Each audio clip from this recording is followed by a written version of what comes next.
guys, it's Marianne from Thrive Admin Services. Today's video is a great one for people who are just starting with Word and looking at ways to format their text and font.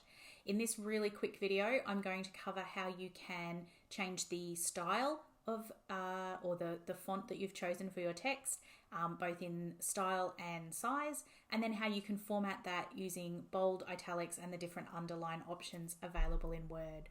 So enjoy, and if you have any questions, don't forget to either comment on this video or get in touch with Thrive directly. You know where to find us.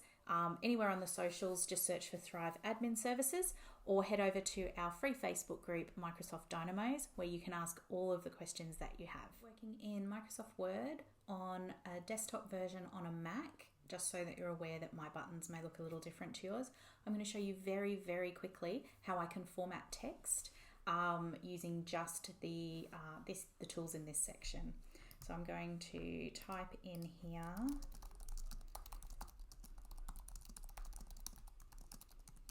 and these are the key options that you can use any day. So the first thing that I've got is that I can change my font, and I can pick any of the fonts here. The top 10 that you've used recently will be here, and then this is your full list. You can download additional fonts, you can create font collections, but typically this is what you can use, and just by selecting them, the highlighted text will change. The next thing that you can do is you can change the size, and you can do that with the drop down, and here's a range of pre-selected options that will make your text quite big or quite small.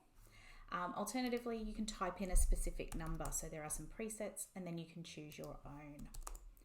You can change that at any time, and you can change individual words, or you can change whole sentences and paragraphs. The other key options that you've got are to make things bold, italic, or underline.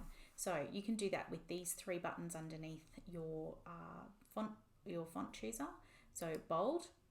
Alternatively, you can hit the highlighted text or word, and you can simply press Control B on a PC or Command B on a Mac.